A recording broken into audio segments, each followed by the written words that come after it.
Talkin Hoops, NorthJerseySports.com's original multimedia series, talking all things North Jersey boys basketball. This is Season 2, Episode 11, and we have a lot to talk about because a lot has happened. I am Corey Doviak, being joined by my illustrious panel of North Jersey boys basketball insiders, starting with our very own Richie Ballgame Barton. What's up, Richie B? Not much. Just trying to manage the snow over here and just pray the games are still on for tomorrow. Yes, and our co-host, our official co-host, making his triumphant return after a 2-week hiatus to deal with many basketball tournaments across the county of Bergen. He is former Ramapo head basketball coach, current BCCA treasurer, but more importantly, the tournament director of both the Bergen Invitational Tournament and the Bergen County Freshman Boys Basketball Tournament, both of which went off without a hitch this season. He is Joe DelBuono. What's going on, Joe? Hello. Well, thank you for saying those nice things about me, but it was so easy to be replaced. The 1 week that I have the inability to come on the show, and I'm replaced before the dust settles by the fact that you skipped me the following week. I mean, it's not that I had to beg to keep coming back, but I mean, we have our fans and we want to live up to what we've been doing here, So I'm very, very surprised about how easily I was replaced by nothing. Loyalty is thin here on Talkin Hoops. And hold on, Joe. Maybe that's Tom Curry on the other line coming to take your spot. I hear you. Yeah. I noticed he was politicking for it. I noticed that. Absolutely. Well, speaking of Tom Curry Jr. is the head coach of the Indian Hills boys basketball team, and they won the BIT this year in a great game, a great final against Northern Valley Old Tappan on Friday night. Took place right after Bergen Catholic won the freshman Bergen County boys basketball tournament in thrilling fashion, I might add, Joe. Before we get into some of the other stuff, first let's talk about what's going to happen on this show. I got sound from the Bergen County Jamboree, Bergen Catholic's coronation there. I mean, a 22-point win over four-time defending champion Teaneck, and it all went down pretty quickly, starting late in the third quarter until the end. I mean, it was a very competitive game up until that point and a surprising finish. So I got some interviews I want to play from there. I got some interviews I want to play from the Bergen Invitational Tournament final as well. Then we're going to go around the state tournament here. We'll use this show as our state tournament preview show. We may have a guest or two if we can. We had some people lined up, but with the snow and with communication problems and everything else, we may or may not be joined by anybody else. But we don't need anybody else, because when I say that the two guys on the end of the line are experts, and I'm going to give you both a chance to crow here a little bit. If we go back and pull the tape from the Bergen County Jamboree preview show, both of you gentlemen suggested that Bergen Catholic would be the winner. And I did not get 2 steps out of the Bill Bradley Recreation Center on Thursday night after the game before my phone was going crazy. And here's what my phone sounded like. The both of you crowing about the fact that you picked Bergen Catholic to win the Jamboree. Joe, explain yourself. Well, I think that they were peaking at the right time. They had all of the pieces. I'm sure that they all had the pressure to continue to go on, but I just felt that they had the right mix, and they're just playing great basketball. I think they're going to make some noise in the state. I know it's tough, and they haven't been able to do it in the past, but that's the past. This is the present team, and I think they're pretty well balanced, and they're focused as to what their goals are. And certainly the Jamboree, like every team in Bergen County, the Jamboree is the goal, but it really has to go through Bergen and Bosco and Teaneck and St. Joe's right now. It seems as though those are the guys those are the 4 main players, and it turned out that way. Yes, and Justin Salem just played out of his mind in this entire tournament. I mean, every time the ball left his hand on a three-pointer, you just put your head down because you knew it was going in. If you were the opposition, you just put your head down and ran down the other end of the floor, because if he got it released, Well, it seemed like it was going in every time. I think that what they've been underestimated, and I'll let Rich jive in on this, but the fact that they were able to control the tempo in the final game and control defensively the strength of Teaneck, which is their guard play. All of their big are certainly good enough to play with anyone. But the point is that it's I don't think very many teams have been able to control the guard play of Teaneck, and I think that they did, and they answered it, and they answered it with good shooting and great defense. That's what I thought was the difference of the game for me. Yes, go ahead, Richie. Yeah, I mean, there's so many interesting things about Bergen Catholic this year. I mean, Oliva, obviously, everyone knows. I mean, you got a 6'8" guy that could pretty much do it all, at least on a high school level, play any position, pull up from three, post up inside. But the fact that, Salem was like supposed to be kind of the Robin to his Batman, and now you have two Batmans on the court at the same time. I mean, let's face it. In the last couple of weeks, Oliva has had very good, very consistent games, but not many breakout games. And Salem has really, with all the attention on Oliva's been fine with just having these consistent games. And Salem has really broken out because of that. And let's not forget Riley Welsh.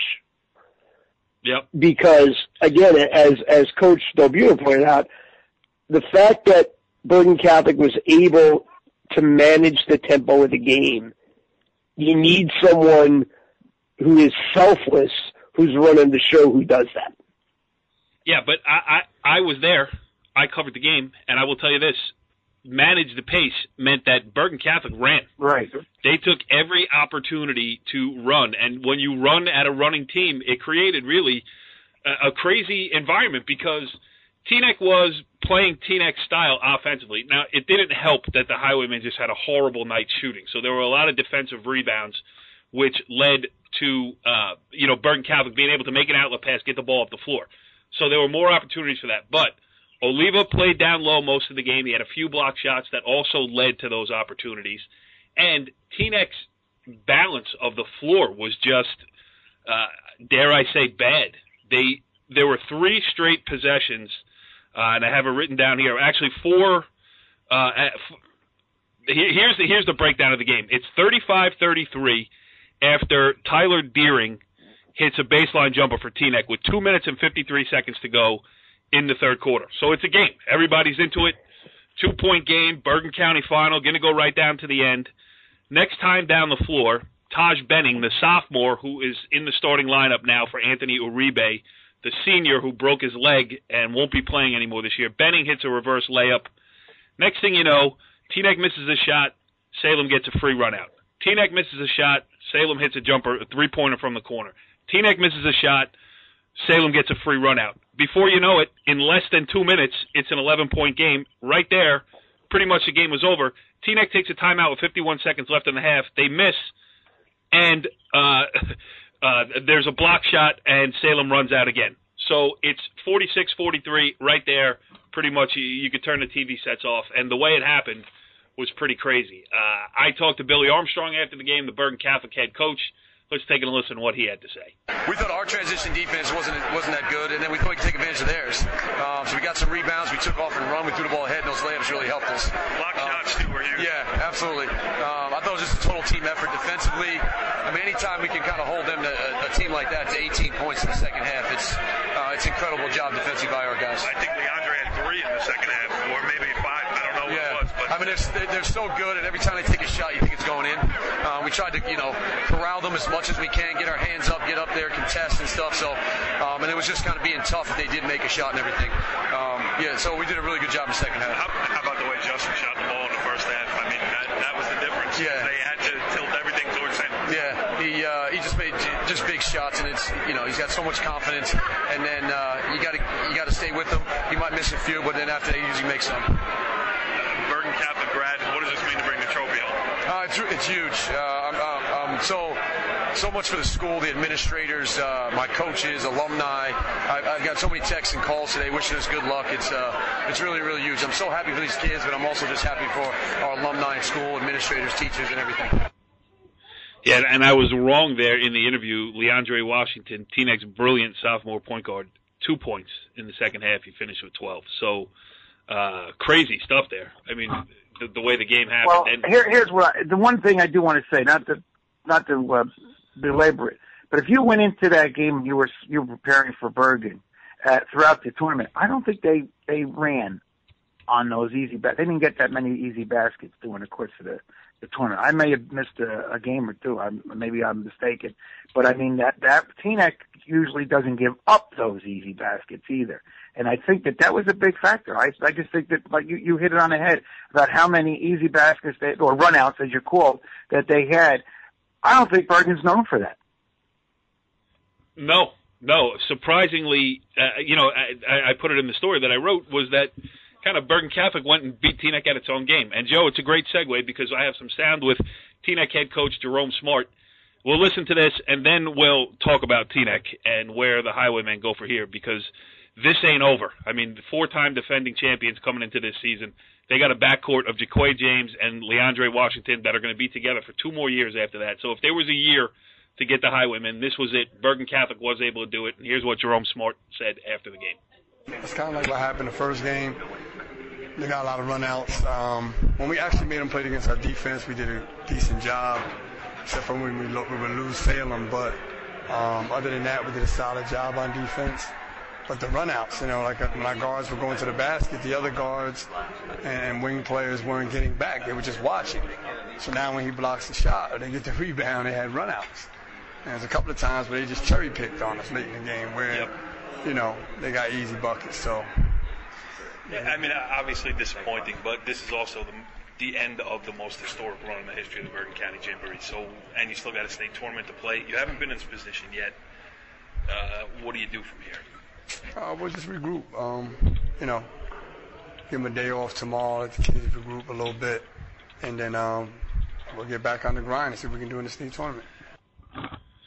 Yeah, so, obviously disappointed. Jerome Smart now 19-1 as a head coach in the Bergen County Jamboree. Joe, that's not a bad record. That's pretty good, I guess. But if I might just mention one play, I think Oliva is the steal of Bergen County. I think that St. Joe's, he's headed to St. Joe's, and we have not heard the end of this kid's ability, from what I saw, of him able to handle the ball, be able to shoot the threes, and then be in the post. I mean, he has it all, and I just think that they got one of Bergen County's best.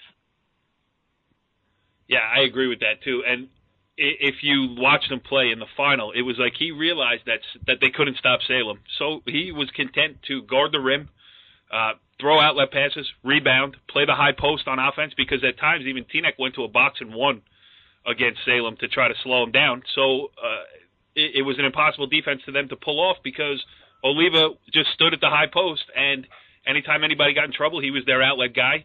And, Salem was able to make cuts off of him. So even though he didn't have a huge game scoring-wise, 13 points, he affected the game in many other ways besides just putting the ball through the basket. So it was good stuff by him. I will just wrap up our Jambo conversation with a little quick interview that I did with Justin Salem after the game. He was named the Jambo MVP, so let's hear what he had to say. We knew they were fast. We really wanted to slow pressure them, just slow them down a little bit, really run on offense. Overall, we just kept on pushing the ball. I just thought we played just an excellent game overall. I'm just really proud of our guys. This is a pretty prestigious award. Tournament. What does it mean winning Bergen? It means a lot. Bergen hasn't won in 12 years, so this is just great. All of us really want to win this game so bad. We came in prepared, well coached, and we just got the win today. I just couldn't be happier for all of us. Justin said I'm going to play baseball next year at Hofstra, and I asked him afterwards also if he thought of maybe changing his mind with the brilliant run he's been on here as of late. And he said, he had some late offers from some mid-majors playing basketball, but he's going to stick with baseball and stick with Hofstra. Yeah. So, if he doesn't play many more organized basketball games, he can put that one in his hip pocket and take it with him. Right, Absolutely. Richie? Absolutely. But, you got to go where you feel comfortable. what sport you really see yourself enjoying in college. I mean, because you got to play it for 4 years. It's tough, though. It's tough when you play multiple sports in high school to really give up a sport and concentrate on another one. Yes, and a two-sport athlete at a Bergen County parochial school is good to see, too. That's, good stuff. All right, so that wraps up the Bergen County Jamboree. We're going to get to the BIT, but Richie, you were on Hudson County duty all week between the girls' tournament, the boys' tournament. Let's talk a little bit about the Hudson County boys basketball tournament, because Hudson Catholic won its fourth straight championship, and I believe this is only the fourth year of this true Hudson County tournament setup. So I think they're the only victor. Now, we should mention as well that St. Anthony doesn't play in the Hudson County tournament, but I'll tell you, the Hawks look good against that competition, but also Marist has made some strides. So you talk about it. Talk about semifinals and finals. You were there. I was there both rounds. The first semifinal was Marist against Dickinson. Great first half. Dickinson, you know what? Dickinson is a very underrated team with my favorite player in North Jersey. It's not even close. Anthony Florence, the Dickinson point guard. He's about 5'5", 5'6" tops. They'll probably say he's 5'6". No chance he's 5'6". But he is. You would try to post him up if you played? Yeah, absolutely. Absolutely. I would post up anyone. I'd post up you, pal. All right? No, but seriously, he is electrifying. I mean, he wears number 4, which is my number. He plays exactly like Spud Webb. I mean, he is real quick. I mean, you can't press him. You can't press him, and he's not afraid to get into the teeth of the defense and go up in traffic with the big boys in the paint. He's real fun to watch, and they have a 6'7" center who's really more of a swing player with his, because he's lanky, but he just causes problems. When he's on the floor, he causes problems, matchup problems all over the place. In Justin Thompson. Anyway, all right, getting back to the game. Marist Dickinson controlled the first half. Marist made a late run to take a lead in a half that Dickinson really outplayed him, and then Marist just took over in the second half. Hudson County pretty much cruised past Union City in the other semifinal. And the final was a great game. Great high school basketball game. I mean, back and forth. 3 greats, Joe. Did you hear that? 3 greats. Yeah, I mean, it was physical. It was, not the level of execution but when you get a physical type of game like that with a great atmosphere, both crowds going crazy at the Anatoly Center at St. Peter's. It was really, really fun to watch. But Hudson Catholic, bunch of seniors, guys who just, Nasir Barino is as well-rounded of a point guard as there is in North Jersey. He just, when you look at him, you don't think, oh my God, this guy's the greatest player I've ever seen. But he's good. He's real good, and he does it on both ends. And whenever they need to play, getting in a passing lane, making the right pass, knowing when to push it, knowing when to slow it down, Barino does that. And he does it, I think, better than any guard in North Jersey. And Hudson Catholic went on to win 51-48. Tahim Burno blocked a 3-point attempt at the buzzer that would have tied the game. But it was really a great game. But let me tell you something about Marist. They lose their shooting guard after this year's senior, Logan Santiago. Real good player, athletic, can really shoot it. But with sophomore Asante Gist, Roosevelt Catholic transfer, I mean, he's really, really tough to guard. And it's not a matter of athleticism. It's just a matter of decision-making. Took a couple of bad shots down the stretch of that game. If his decision-making gets better, I mean, he could come into next year as the premier player in North Jersey. And just looking at the pictures that you sent back here, I mean, he looks like a strong kid too, Oh yeah, he's strong with the ball. I mean, for him, he settles sometimes for too many outside jump shots when he could easily just get to the rim. I mean, no matter who he's playing, Gist can get to the rim pretty much on any team in the state. but he sometimes, he'll hit a 3-pointer and then he'll kind of fall in love with the shot. If he can, be a little more patient with what he does, he can come into next year as really a very high profile Division I recruit. Yes, and I think it might be time for St. Anthony to get into this tournament because Hudson Catholic, what a great job by Rick Marinello down there. Rick Marinello. That school was on the verge of. Rick, I said, didn't I? Whatever the case, Rick Marinello of Hudson Catholic. I mean, it's Nick Marinello. Come on now. Nick, yeah. Rick, whatever. Nick Marinello, what a great job he's done down there. That school was on the verge of closing a few years ago. Rebuilt the basketball program now, and the reason why I say St. Anthony could come in is because I think that there is a challenge for them in there. With Marist's continued accelerated progress, and with Hudson Catholic, really not having to take a back seat to anybody. I mean, it's a top 10 team in the state. There could be some fun down there in Jersey City at the Anatelli Center. Not that there wasn't this year. Let's make Joe feel like a fish out of water. Joe, how'd you feel about the Hudson County tournament this year? You guys got it all wrapped up. Keep going. All right, now we'll make Richie B feel like a fish out of water, Joe. We would talk about the Passaic County tournament at this point, but because of a quirk in the rules and everything else, there was none. There was no Passaic County tournament final this year. Eastside, the defending champion, is now a 2-time defending champion. They didn't even have to play the final to get that honor, as Kennedy was deemed to have had an eligible player sitting on its bench in street clothes during the semifinal round, forfeit, and that was it. So no Passaic County final. Eastside will go on. We'll talk about it a little bit when we talk about the state tournament preview there in North 1 Group 4. But a little bit of a bummer. I'm sure if we had Juan Griles on the show here tonight, he would tell us that he much would rather have had the tournament championship won through actual play on the court. But things are what they are, and we certainly wish Jim Ring, the Kennedy head coach, the quick recovery from what's troubling him right now. So now we will turn to Joe DelBuono, the brainchild of Joe DelBuono, please. The love of his life. The Bergen Invitational. The second love of his life. The Bergen Invitational Tournament, which came to an entertaining conclusion on Friday night at Ridgewood High School. Indian Hills 55, Old Tappan 52, and Joe, I got some sound from the game, but you being the guru of all gurus when it comes to the BIT, why don't you give us a quick rundown of the final and then also the tournament as well? Because, again, everybody who plays in it, everybody who shows up to watch it, everybody walks out of that gym saying, you know what, this is a great event. Thank you. I appreciate it. And, it's not just me. It's a number of people that put the whole tournament together. But, I just finished with Tom Curry Jr., and I was telling him that, see, they're not in the state tournament.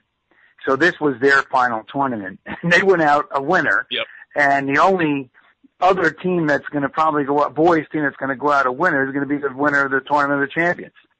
So he said, it's great to go out on a winning note, and it did improve their overall season and where they were, because they were in a tough spot. They're a tough league, both Indian Hills and Old Tappan. And it's almost a balance of the old NBIL when you look at the run through of the brackets. But there were some interesting games. This is the first time we had 2 preliminary games, and that was a tough decision as to who can play to get into that 15 and 16 spot. And Paramus Catholic and Paramus did very well in the tournament. In fact, the Paramus Catholic made it to the Final 8. Paramus had a big upset against Glen Rock, and they lost to eventual champion. Paramus did to Indian Hills. And then Riverdale had a nice little upset over Demorest. And then great game. Right. And then so it was Riverdale, Indian Hills, Paramus Catholic, and Old Tappan beat Powell Park, who had a very good record coming into the tournament. They were one of 4 teams that just missed not getting into the Jamboree, which actually bumped 4 other people. 4 other schools from consideration. Right. That Pascack Valley, they beat them. It was a good game. And then it was Old Tappan, Paramus Catholic, and Old Tappan just, they just did a great job. Because I thought that Paramus Catholic was going to be the sleeper of the tournament, but it turned out to be Old Tappan, and they had a great game there. In fact, I think we have the players. We actually talked to the players after that game, which set up the Old Tappan Indian Hills tournament and finals, and it was just great. It's just we don't have the cooperation of schools that are willing to provide their facilities. Garfield, St. Joe's, and Ridgewood. And the ADs that helped us and the staffs that helped us and our own staff as well, from Bill McGoey to his wife Barbara that actually helped us with a lot of the paperwork that we had to have done. It's just a great opportunity for teams to play games that are meaningful games and to see the parents and to see the players enjoy it so much. It was a great tournament. So every year it's getting better. And to have the fifth one. The fact that it's already made, it's been 5 years already, is a milestone for us and the BCCA, and we just think it's serving a purpose. The last thing I'll say is the fact that we had 18 teams, the Jamboree had 22, that's 40 teams out of 54 high schools in Bergen County. We had 77% of the kids and teams playing in a postseason tournament and getting ready for the state tournament. That's it. Rich, you know what Joe really meant to say through all that? Well, no, I mean, it's something that was needed. That's all. And, the state says you're allowed to have 2 tournaments in your season. So if you have a holidays tournament and you don't make the Jamboree, you still can play another tournament. So that's it. And here's the thing. What the great part about it is, well, first of all, let's talk about the final. All right, so it's Old Tappan against Indian Hills. Old Tappan is leading just about the whole way. I think they led by as many as 7 early in the third quarter, but it wasn't that kind of game. It was a back-and-forth game, teams trading baskets. Zach Gillespie, the senior from Indian Hills, decided that he was not going to miss a shot in the entire second half of the game. He had 5 points at halftime. He ended up with a career-high 28 in his final game in high school. And it's interesting because for a kid like Gillespie, he was a part of that Indian Hills team last year that had the 5 senior starters, 10 seniors on the roster, made it a really historic season in the history of Indian Hills boys basketball. They went to the Bergen County Jamboree quarterfinals. I mean, for a public school, on that 2-3 border, as far as group 2, group 3, I mean, how much further do you expect to make it in the Jambo? Quarterfinals, they played on the big floor at Ramapo College. I think they played Don Bosco Prep, so all that stuff. Great year. Anyway, Gillespie is like the only guy with any experience who comes back from that team, and he wasn't even a starter. He was a good player off the bench, blah, blah, blah. And, they started off the season horribly. I think they were 4-13, no experience, having to learn to play together.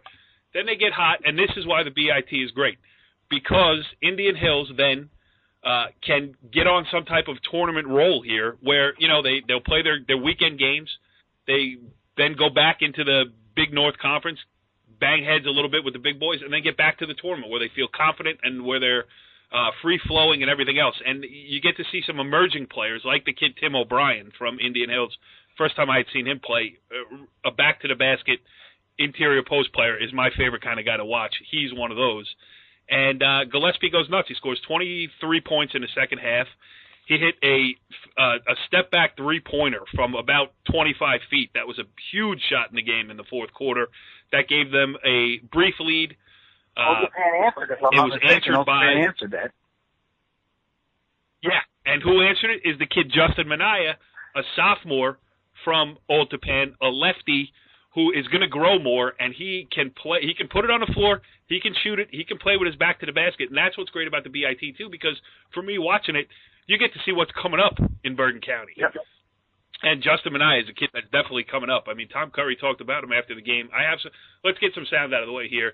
Here's Zach Gillespie after his crazy second half. So, yeah, I think, like, senior year could go one of two ways. You didn't make the Jambo, you didn't make the stage. You could have said, I'm done, I'm out of here. And instead, 28, is that a career high, 28? Yeah, so one more than my career high. So just talk about that, sticking with it. I give that all to Coach Curry. I think we were down, and then it came down to Coach Curry and the seniors to lift us back up, and luckily we did.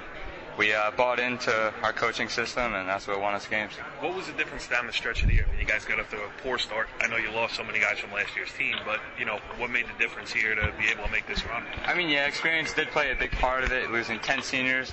Five of them were starters, and all 5 of them were mentioned by the league, so it was a big loss. So we really just had to come out strong, and we're glad that we won this thing because it's a good way to end a rough season, but it ended pretty nice. And talk about that down the stretch. I mean, it was like an incremental comeback. It was 1 point at a time. You guys were trading baskets. Talk about what you're thinking in the fourth quarter. Close game. I just had fun out there. I mean, it's such a great experience. Win or lose, those tough games are what I like. I'd prefer that over a blowout, in my opinion. Joe, the word fun always comes up when people talk about the BC. Yep, very great. And what was interesting, I think the foul shooting was a key factor at the end of the game, too. I think they made 7 out of 8, if I'm not mistaken, foul shots, which, really sealed the deal for them, trading baskets. So, good. Yeah, all right, here's Indian Hills head coach Tom Curry after the game as well, too. We stressed at halftime trying to just play possession by possession. Don't look ahead, win this next possession, win the next defensive possession, and we just kept chipping away. And it was tough. They're a good team. Manaya can play. He can light it up a little bit, but they stuck with it and just kept going. What does this mean for you guys? I mean, listen, it's a tournament title. No, it's true, and I tried stressing that to them, saying, guys, you know what, we can leave the seniors on a good note, and we can build towards the future. And I used the example of Ridgewood last year, who ended up winning it and having a great year this year. So, having a positive end to the season is a great way to go out. It's real good. What'd you finish? 10 and 14, 10 and 15. And what'd you start? I mean, at one point we were 2 and 8, and then 4 and 13. So we went on a little bit of run towards the end of the season. It's a shame we didn't make the state playoffs because we're playing our best ball right now. But, it's a credit today. They stuck with it. The guys really did. Yeah. So next year when you hear about a kid named Tim O'Brien from Indian Hills and you say, where did this kid come from? And on the Old Tapan side, point guard Lucas Casamento along with Justin Manaya. We saw him in the this is the third time they played. And they had split before. And so this was the rubber match, as they say, and it was really a great game, and I think that they're going to be seeing one another a lot during the season next year. Yeah, and we're going to do a state tournament preview here in 1 second, but I do have to mention that Bergen County tournament freshman final because that was fun. It's funny because I don't cover any freshman basketball. I watched my nephew play one game this year at Fairlawn, and the last time I was at a freshman game I think was 2 years ago when Ramapo was in the freshman final. So it's just refreshing to see them running around. There are mistakes of inexperience and everything else, but the enthusiasm, the hustle, the team aspect of the game between Northern Highlands and Bergen Catholic was really fun to watch. Bergen Catholic pulled out a win. But the crazy thing is, Bergen Catholic, I think they were up, 47-30 with 6 minutes to go in the game, and it finished 51-49. So Northern Highlands this is interesting. What I think is interesting is the fact that the seeding committee, there are some teams that come in with undefeated records and pretty big records and everything. But we take into consideration, strength of schedule, common opponents, and just to name a couple of other criteria, And then, but BC, keep doing that. I'm going to come back to you. But Bergen Catholic was the number 1 seed, and Northern Highlands was the number 3 seed. And they lived up to it. I think they lived up to it. But there are 2 teams I think we ought to mention. Is Pascagoula Valley, that was in the 2 bracket, and Ridgefield Park, which was in the 1 bracket. They were the upset teams. They were the Cinderella teams because Ridgefield Park had to beat St. Joe's and they had to beat Cresco, and Pascagoula Valley had to beat Palisades Park and Don Bosco. So they were really as interesting, and they were close games in the final, with the Final Four, but. like you said, it was a great game. It's great enthusiasm. The people come out. I mean, the people come out to watch the game. It was almost a packed house. Ridgewood has about 1,200 seats, and it was almost a packed house. So, yeah, no, it was great. And also, talking to both coaches, Frank Maggio from Bergen Catholic and Dan Gianfredi from Northern Highlands, both of those guys made it a point to tell me when I interviewed after the game that development, team, growing as a team, in Gianfredi's quote that I even use in the story, is growing as a team, growing as individuals, growing as men, all just as important, if not more so, than trying to win basketball games at the freshman level. I mean, those guys get it. Dan Gianfredi, animated, to say the least, but all positive. You know what I mean? Not screaming at his players, not screaming at officials, just screaming encouragement. Let me interject here. I think it was a clinic on timeouts from both coaches. Go ahead. I was just going to say it. Because they're down 5, Northern Highlands is down 5, and really time was running out. They had no chance to, they just weren't going to be able to get 2 possessions. But Gianfredi calls a timeout after a turnover. He calls a timeout with 2 seconds to go, draws up a play. Kevin Griffiths, and there's a kid, the point guard for Northern Highlands, that we will be hearing plenty of in the next 3 years. He's good. Hits a 3-pointer off a set play with 2 seconds to go when he took it. It goes through the net at the buzzer. They fall short by 2 points. But because they executed the play that was drawn up, I mean, the Northern Highlands kids and Dan Gianfredi, their coach, walked off the court just as happy as Bergen Catholic. I mean, that was refreshing to see on a high school. I'm very happy about it. We all are. I got to be honest. All right. I got to be honest. I was rooting for Danny. Danny, who is a buddy of mine, and also loses to me in a fantasy football league year after year. I mean, it's embarrassing. But he's definitely he's a passionate guy. The guy cares, and he's certainly he loves just teaching the game. And sometimes, you just don't see that. You see that more on the freshman level than you do because there's so much that entails being a varsity coach. Sometimes on the freshman level, like the little things like just executing a play, is celebrated more. Yeah. Than it is on the varsity. You know what I mean? If you execute an inbound play and you score, you clap, and then all of a sudden, all right, we got to figure out how we're going to get a stop here. On the freshman level, it's a nice sign of joy and also of relief that, hey, what I'm doing here is working. Yes, and Richie B, to go even deeper, Dan Gianfredi's mother, Rowena Gianfredi, a longtime teacher at Leonia High School, who I know very well, friends with my mother, and I've also gotten to talk to her classes, her entrepreneurial classes. So I go deep with the Gianfredi family as well, and I must have done a horrible job the last time I was at Leonia High School because I have not been invited back in the last few years. One last thing, if you don't mind. One of the nice things about it, obviously Bergen Catholic won the Jamboree, and then Bergen Catholic freshmen are in the finals of the freshman tournament.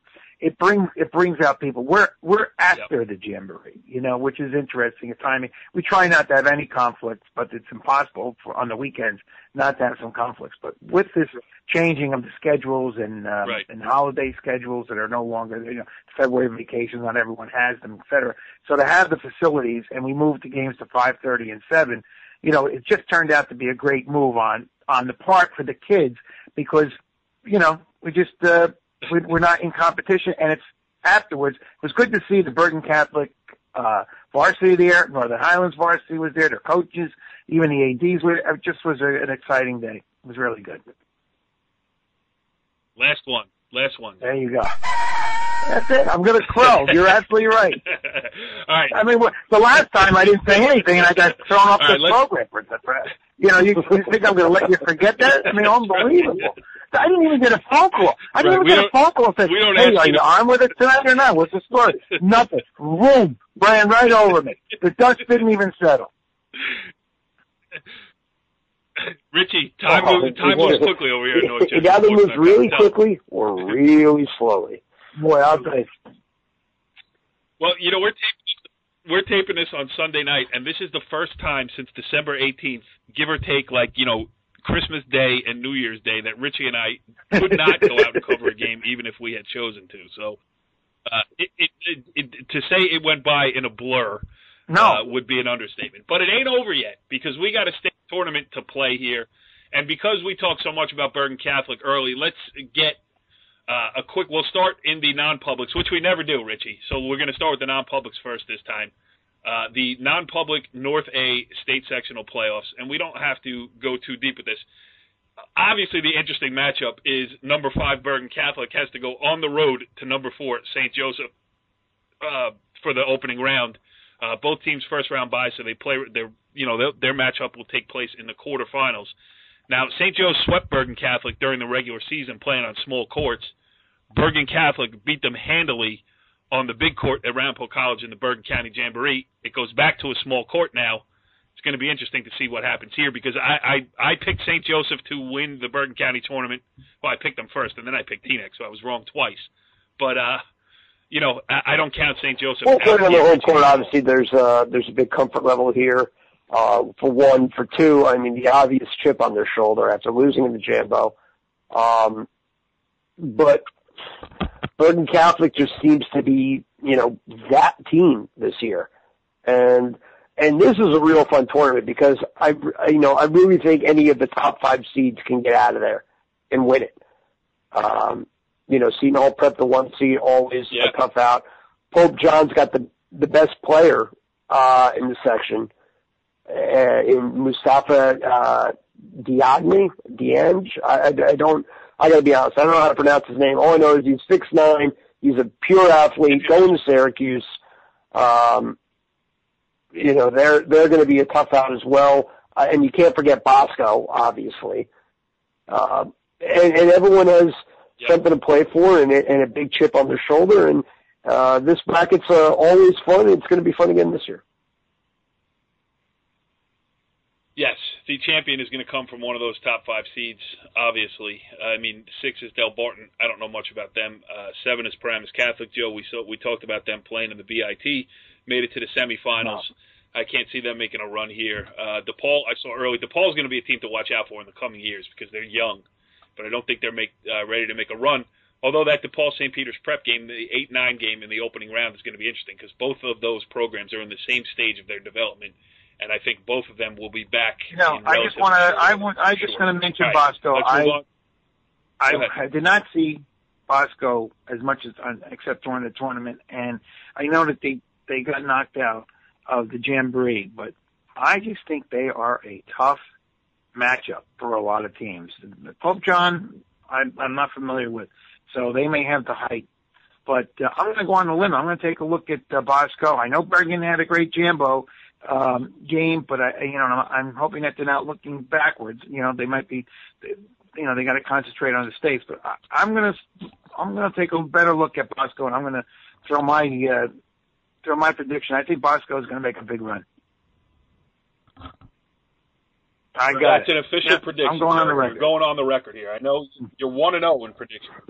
All right, I'm writing it down here. Joe taking Don Bosco. Richie, did you make a pick? Seton Hall Prep. Yeah, I think we should make picks. Richie taking Seton Hall Prep. And you know what? I picked him in the Jambo. I'm sticking with him. I'm going with St. Joe's. How about that? Listen, I had a lot of fun covering Bergen Catholic in the Jamboree. I will say that. Billy Armstrong has been nothing but accommodating for me. Interviews all over the place. He was on the show with us. Always had a minute for us, and the team was great to watch during this Jambo run. So for all those reasons, I'm taking St. Joe's. How about that? All right. Non-public North B, and really we're talking about 2 teams here. We are talking about number 1 St. Anthony, and we are talking about number 2 Hudson Catholic. Richie B., I mentioned earlier that I would like to see St. Anthony get in now and play in the Hudson County tournament. It would probably look very much like what the non-public North B state sectional final will look like between Hudson County. Yeah, as much as I love to disagree with you, I can't on this one. That will be a game that is, that's a game that's been circled on both of their calendars from day one, and all but a foregone conclusion that they're going to get each other in the final. And when they do, it'll be a classic game, and it'll be, a real defensive battle, because Hudson Catholic over the years has been known for their ability to just score points in bunches on anyone, no matter who's playing them. But this team is a little bit more of a defensive-minded team. I think if in that, assuming that game does happen, whoever can get to 50 is going to win. But St. Anthony, Marcus McDuffie, I mean, he's a player, that guy. Going to Wichita State next year, and I think he'll go there and be an impact player right away. He just does it all, and does it all so almost effortlessly. He's fun to watch. Yeah. The rest of the bracket is made up of old school non-public B participants. The Saddle River Days, the Dwight Englewoods, the Hawthorne Christians, St. Mary's Rutherford. Those are not teams playing on the regional and national level, as Hudson Catholic has raised its game to that level. St. Anthony is the originator of that level. So, it's hard to even find where either one will be tested before they get to the final. So, Richie B, your choice, please. I'm going to go with St. Anthony's as well. Joe DelBuono. Wow, everybody going out on a limb. I guess my cell phone's not going to be crowing as that game is over and Hudson Catholic wins. But I'm going with St. Anthony's as well. All right.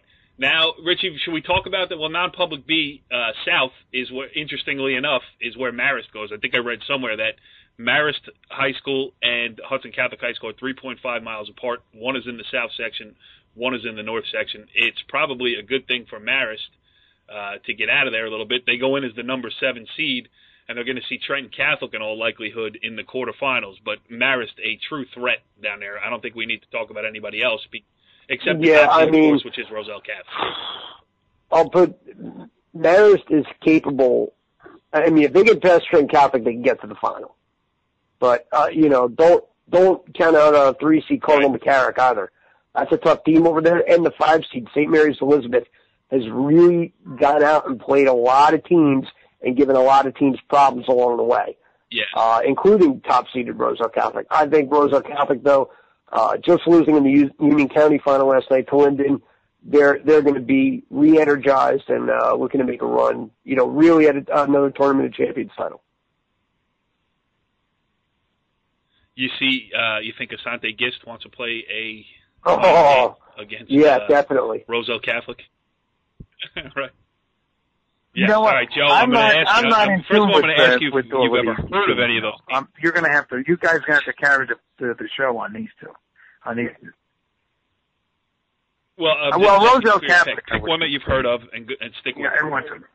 We've all heard about them. Joe going with Roselle. Richie B. My pick? Yes. Roselle Catholic. Who do you pick? Yes. All right, we'll make it 3 across the board for Roselle Catholic. Now let's get back into Joe DelBuono's wheelhouse. Let's get back to public school. We'll start with North 1, Group 1. The obvious favorite there, of course, is the top-seeded Cresskill Cougars. They have 3 losses on the year, 1 to Ridgewood, 1 to St. Joe's in the Bergen County Jamboree, and a surprising one to Garfield, but I think that speaks to how well Garfield has played down the stretch. But Cresskill the 1, Woodridge the 2. To me, this is Creskill's bracket to lose, even though they may be playing my Palisades Park Tigers in the quarterfinals. Richie, do you see anybody, or Joe, do you see anybody in there who can give a very strong team, very well coached, and very few mistakes on their part. They do a great job. Richie, anything to add? Well, let's be honest. Cresskill. Yes. It is about honesty. It's honesty. Cresskill is the 1 seed. Woodridge is the 2 seed. Now, Woodridge is interesting because, they won a game in the Jambo. Will Cook is, an outstanding player. 6'5", can beat you inside, can beat you outside. The team that Cresskill beat Woodridge by, 36 or 26 or something like that. I mean, they beat them pretty handily. But the team that I would watch is 5 seed Patterson Charter. Tommy Patterson, the former Patterson Catholic coach, now coaching there, has a 6'8" freshman point guard, Armani Sexton, who has really emerged as one of the premier freshmen in the state. And they're starting to get on a roll and they're starting to gain confidence. That's a team that I think would give Presskill their best game. But that's the only team I think that honestly could really challenge Presskill on their home court. So, Richie B. My choice is Presskill. Presskill. Joe. Another clean sweep. We're going to have to shake it up over here. I mean, I think I probably should have taken Pal Park in that section, but that's a story for another day. North 1, Group 2. Interesting here because this section has belonged to Pascack Hills over the last 4 years. Kevin Kirkby, the head coach, is 16-0 in state sectional play as the head coach of the Cowboys. Although they have struggled a little bit this year, they are the number 7 seed. They open up against Dover on Monday. It's in Morris County. I barely know where Dover is, let alone what they got to. Yeah, it's out Route 8. I passed it on the way to East Stroudsburg University a couple of times, but I don't know what they're bringing to the table against Pascack Hills. But they're a team guard-oriented, senior guard Zach Bernstein, Evan Schumer, real good player, real good shooter. And they've just been like a Jekyll and Hyde, not only game by game, but even inside games. They have played great during stretches, and then they do some things that they make you scratch your head. I mean, I saw them have a 10-point lead against Pascack Valley in a rivalry game and then give it all back and lose by 2 in regulation. So, I don't know. You look at an Englewood/Dwight Morrow there, the number 4. They're certainly dangerous, although they have not played well in tournament action the last couple of years. And Ramsey is the number 1. Ramsey, you keep waiting for them to fall down. They don't do it. I mean, they have 2 losses all year, I think. And I they've been see Ramsey great. So, because Joe, I what like do you the way see in they there? play. Anything? They're playing all their games at home. If I'm not mistaken, even the sectional finals are at the home, the highest seed team, where in the past it used to be neutral sites. Am I correct in that? So I think Ramsey. You are correct. I think Ramsey's tough to beat at home. I think that they're going to continue their role. They got a lot of confidence. They have all the pieces, and I think that they're going to be right there. They should be in the final, and I'll go with them. All right, you're taking Ramsey. Now, I will agree with you that Ramsey will be in the final, and I'm going to pick Pascack Hills to make it there. I think it's going to be a Ramsey-Pascack Hills final.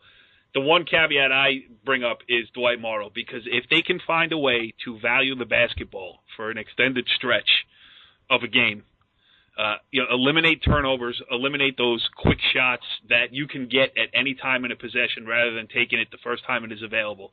If they can somehow just slow their pace a little bit enough to not give up easy baskets on the other end, I think they are as talented. And Sidney Dawkins, should mention that Sidney Dawkins, the senior for Dwight Morrow, is now the school's, went over the 1,000-point mark and is the school's second all-time leading scorer, Joe, behind who? Oh, Willoughby. Oh, yeah, you're right. Bill Willoughby.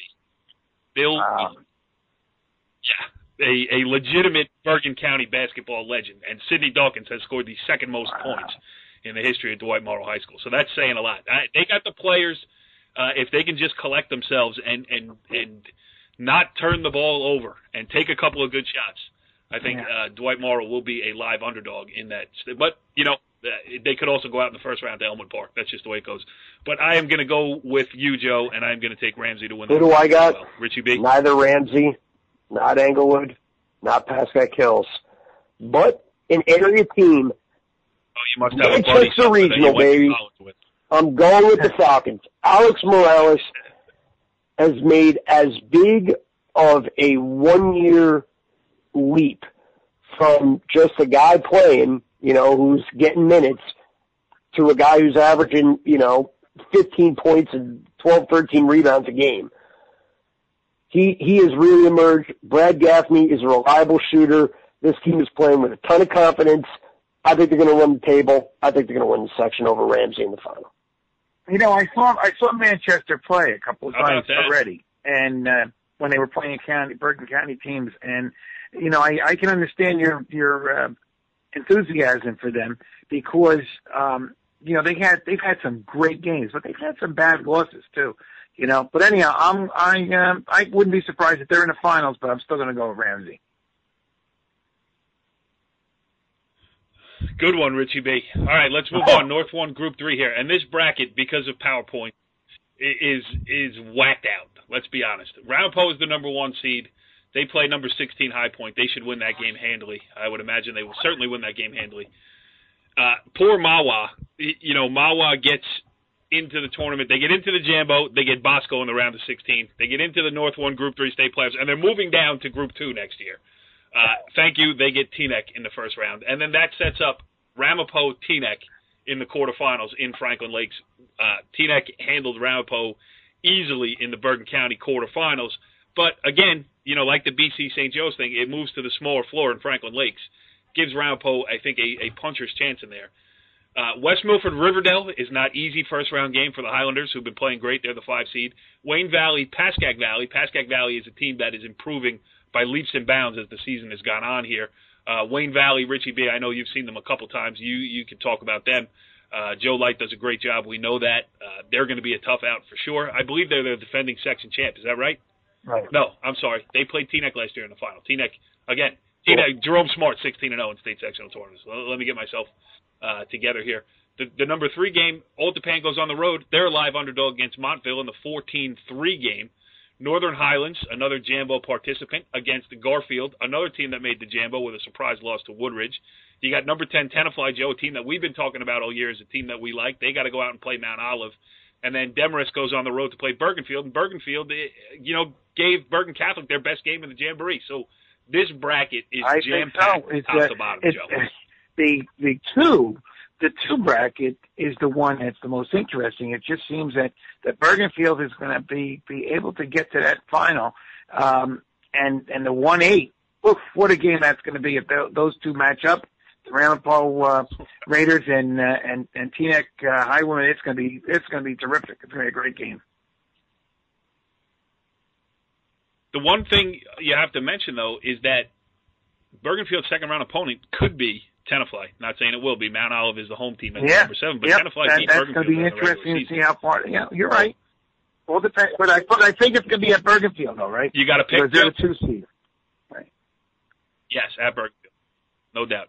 Why don't you make your pick, and then we'll get Richie. No, very quick. It's going to be very long-winded in this bracket. Go ahead, Joe. Who's your pick? My pick on this bracket.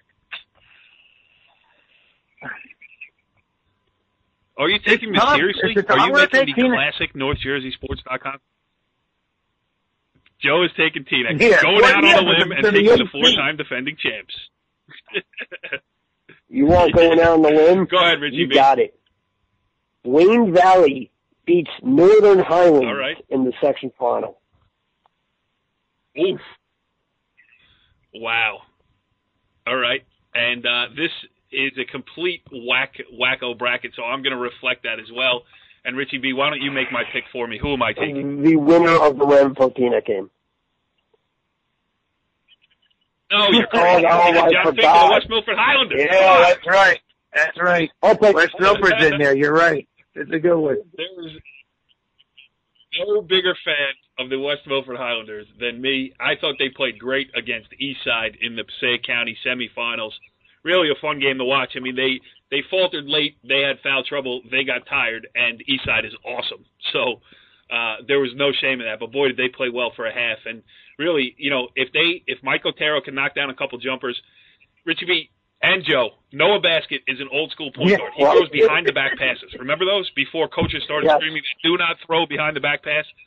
He goes behind the back, between the legs, over the head, you name it, he'll throw it, and he usually hits his mark. I think they have the kind of size, they have the kind of shooting ability, they have a little bit of depth now with John Fink's son, Andrew Fink, coming off the bench, and a couple other guys, Shea Ramshell, and another guy whose last name is DeAngelis, that I can't remember his first off the top of my head. But I think West Milford is going to make life difficult in this bracket and will win it. Okay, last one that we're going to talk about. Well, no, not the last one, because we got to do a couple of the North 2s. But North 1 Group 4, Eastside is the number 2 seed. East Orange is the number 1 seed. Kennedy is in there as the number 3. So we may see that that should have been Passaic County final in the semifinals. Montclair is a 10 against Union City. I know that's a Union City team that Richie B likes very much. Our friend Aaron Taylor has Hackensack in as the number 5. So a lot of good teams in this bracket too. I'm going to make my pick short and sweet here. I'm going with Patterson Eastside because Shakur Houston and company just will have too much. They are the defending champions. I'm taking Eastside. I am also. I'm basically picking the same. I think, as a matter of fact, here's my bold prediction. I don't think there'll be a single upset in this entire bracket the entire way. I think it'll be strictly chalk from the first round all the way to the final until Eastside beats East Orange in the final. All right. Yeah, you give Union City a shot against Eastside? Yes, I do, because I think their guards match up well with Eastside, and I think they can control the pace the way they did. If they can control the pace the way they did against Hudson Catholic in the regular season game, which I covered, I mean, they gave Hudson Catholic everything they could handle by merely controlling the pace, and they got 3 guards that could do it. I just don't think they have, the size and the strength inside to really pull it off. The thing I like about Eastside is the way they share their basketball, though. I mean, Nazir Smith, the point guard, in the game I covered him against West Milford, Shakur Houston had 23, and then they had 3 other guys in double figures. Nazir Smith, the point guard, had 13. Sam Johnson had 13. Aaron Abrams had 11. They went deep. They have size off the bench. They have the complete package.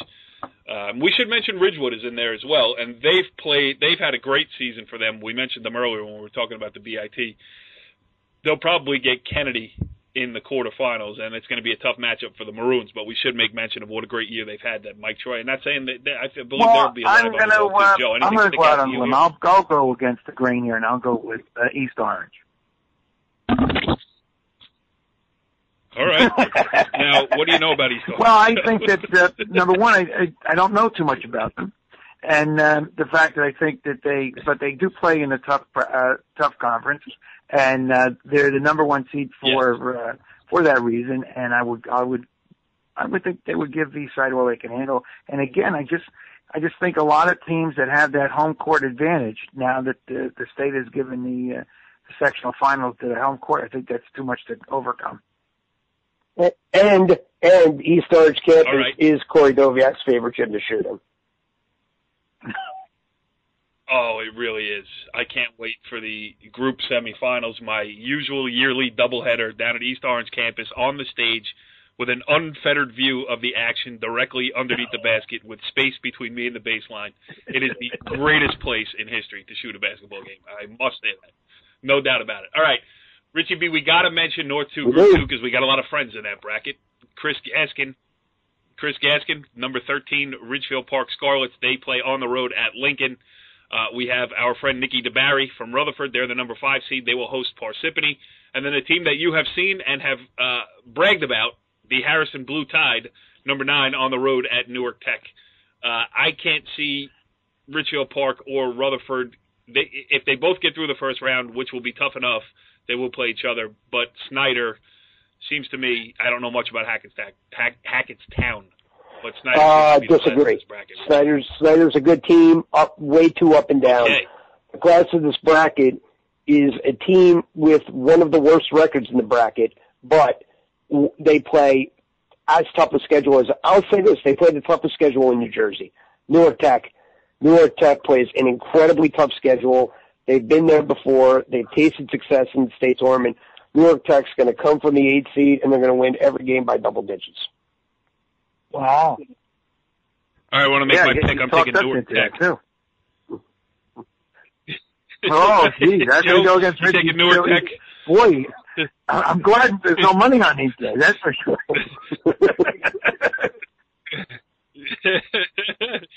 And Newark Tech for Richie B, too. All right, we mentioned our guys. Richie, do we need to mention any other brackets? No.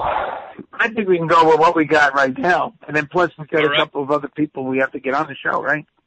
Yeah. Yeah. Joe, at this point of the show, we don't need no stinking guests. That's right. We have said it all here in about an hour-long edition of Talkin Hoops, but we do need to find some guests for next week. We will do that. We will see how this state tournament action plays out. There's going to be great games. There's going to be upsets. There's going to be crazy things happening over the next couple of weeks, so we will carve out a day. And during the week, or are if you not going to next give me weekend, an assignment really that I can say, gee, I have to be home so that I won't get left out? Or am I going to be like waiting for a phone call that never comes? Well, kind of like us tonight here on. You think I'm going to let you? You think I'm going to let you forget the one time that you leave me? I'm not going to let it forget. You got to, this is there's a lot of makeup that has to be done here, but by both of you. And Richie, you didn't even say call Joe to see if he wanted to be on the show or not. Well, Joe, I mean, we don't want to bring up the circumstances of the time you turned me down flat, as we were talking. Oh, wait. I couldn't give you the A game. You told me you don't want me around unless I'm giving you the A game. Right. And then at one time I'm saying, hey, look, it could be a B or B minus, and you said, forget about it.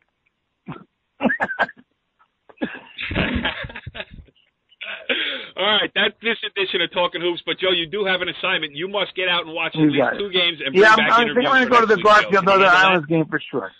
Okay, great. So, good stuff. Richie B., good job. We'll see everybody next week on Talkin Hoops. Follow the leader.